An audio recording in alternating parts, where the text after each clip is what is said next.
tenancy of this farm September 99, and had 2 tenancies prior to that, and before that I was farm manager on the largest research farm. So we've been organic here since we took the farm over, and we've struggled along. And this is the farm team. There's 3 of us. There's me, my wife Deborah, and Emily, and then there's a cat for rodent control and a dog just to add a bit of diversity.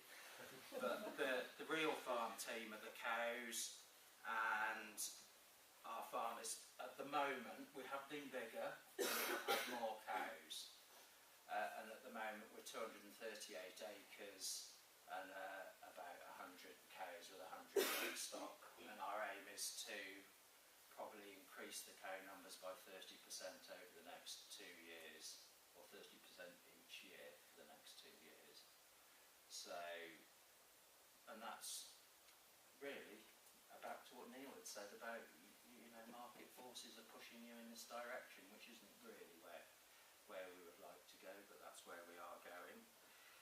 The farm, which I think is, it brings it back to what we're doing is okay for our farm, but it isn't particularly typical for your farms.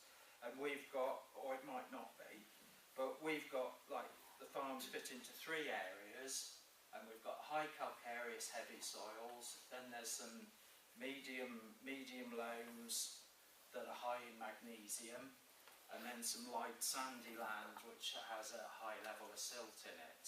So I mean, we've got a lot of difference just on our farm. So what we've found in one part of the farm doesn't work on another, and hence, you know, where what you might try might not fit in with my farm, and what I'm saying won't fit in with yours maybe. So our targets have been for more relaxation time, and that's driven by profit, of course. Or actually, we're part of the Farm Business Survey, so we benchmark ourselves against, there's about 20 people I think in our group, some are organic and some are conventional, so we're sort of driven by that as to looking what people are doing and where our costs are and where we can have improvements and where our output is compared to many, and our output is generally very low compared to others, but our costs are also equally low, so that generally sends us into the top 20% of our cohorts. But that isn't really particularly very good. Our aim has been to improve profit, sell more milk per acre, and really I think the key to it is producing more tonnes of dry matter per acre, and that's top and bottom however you do it, and it's always easier if the cow can eat it itself, and that's actually a dairy shorthorn cross Friesian, so it's a bit of difference. What have we tried on our farm over the years? We've tried lupin silage, field bean silage, and we've grown beans for milling as well. Fodder beet, which we still grow. We've tried maize. I've put sprouted beans, but I mean, we've not gone down the route of exactly what Neil had said, but we've tried to wet beans and then feed them as a way of sort of helping, sort of rather than having to crush them and try that. So it's of interest.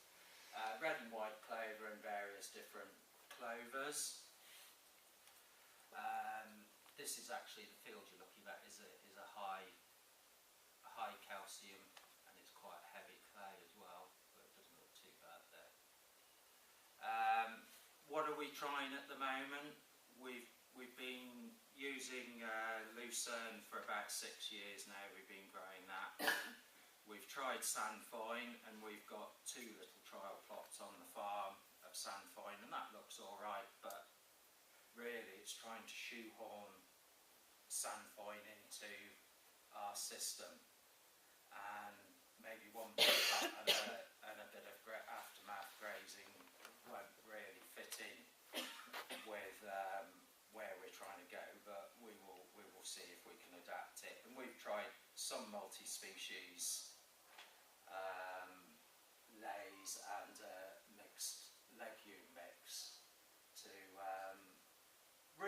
it's to try and get to this bit of how can we grow more grass or more forage and also be relatively secure in the future.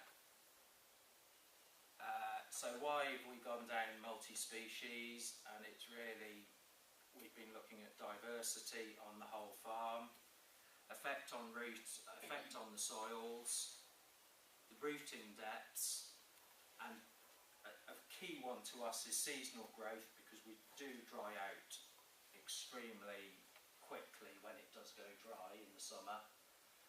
And another key one for us is availability of minerals, because we've struggled with minerals within the dairy, within the cow, not necessarily within the ration, but within the cow, and we feel this might be a way forwards to sort of get away from having to feed dairy cows a proprietary mineral blend, which we, at the moment, we're only doing that within the cake aspect of the diet.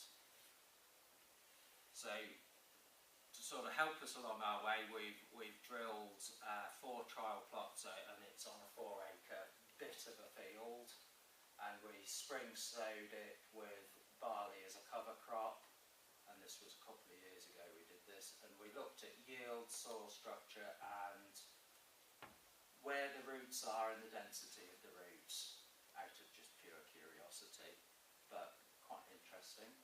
So on plot A was a general standard red clover mix that you can buy from wherever, and then we put a multi-species ley type mix, or I just call it that, but I just threw a lot of various different things in just to see what would come up. And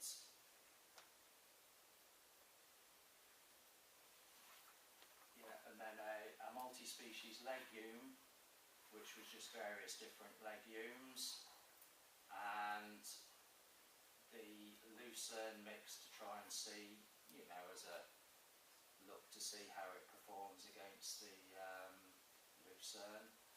So all interesting, I thought.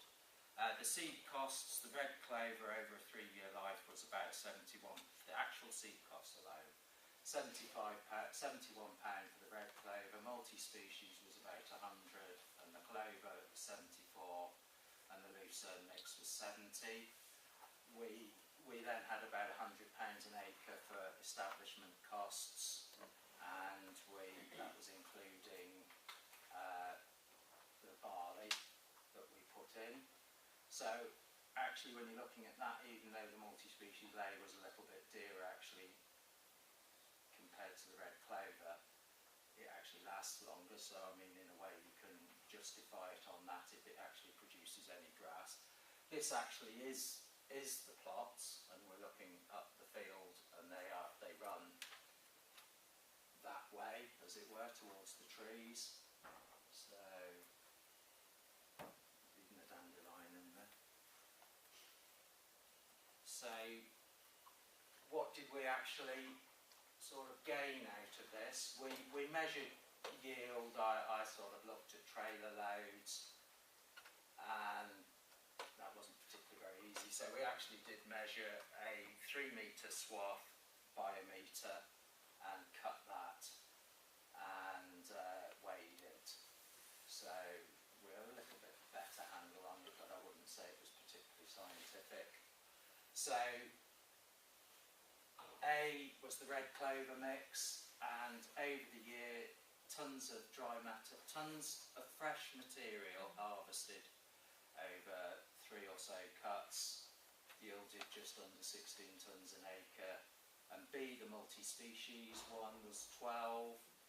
The clover ley, which didn't do very well, was at 10, and then the lucerne was similar to the multi-species ley one, which was very disappointing, because normally we do a lot better with the lucerne, and for some reason 2 springs ago lucerne didn't actually germinate and establish very well, because it was a very wet, very cold spring.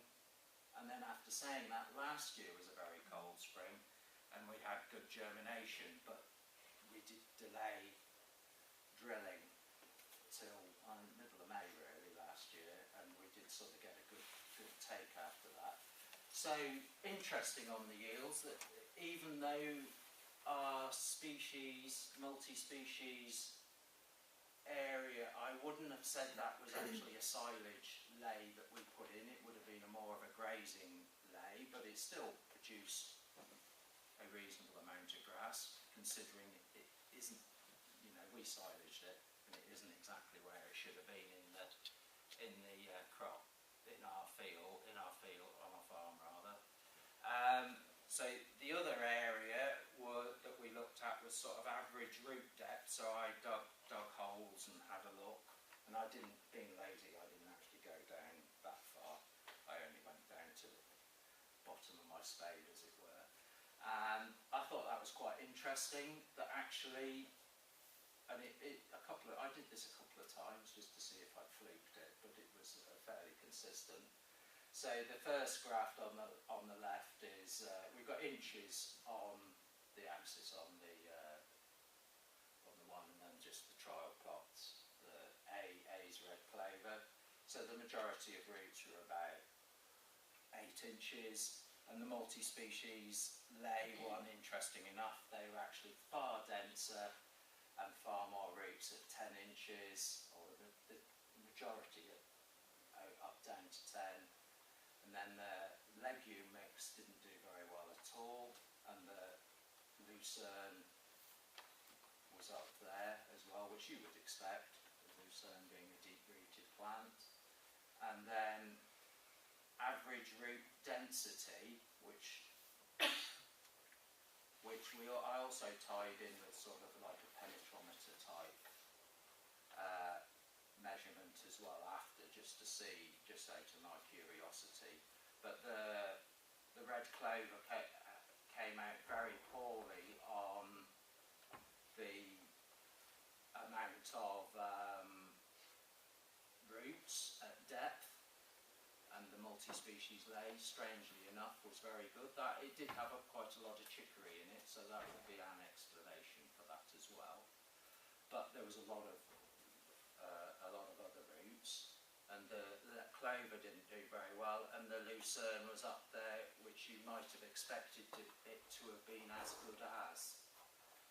But what we did actually find, interestingly enough, was there was definitely more roots with the multi-species lay, but also noted that there was actually a lot more white roots and a lot more roots that were about 1/4 of an inch, so to be tap roots, that were going down quite a deep distance.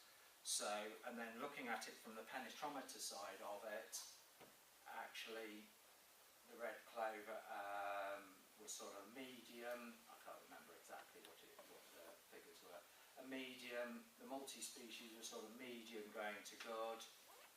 The clover was poor, and then the lucerne was actually the best out of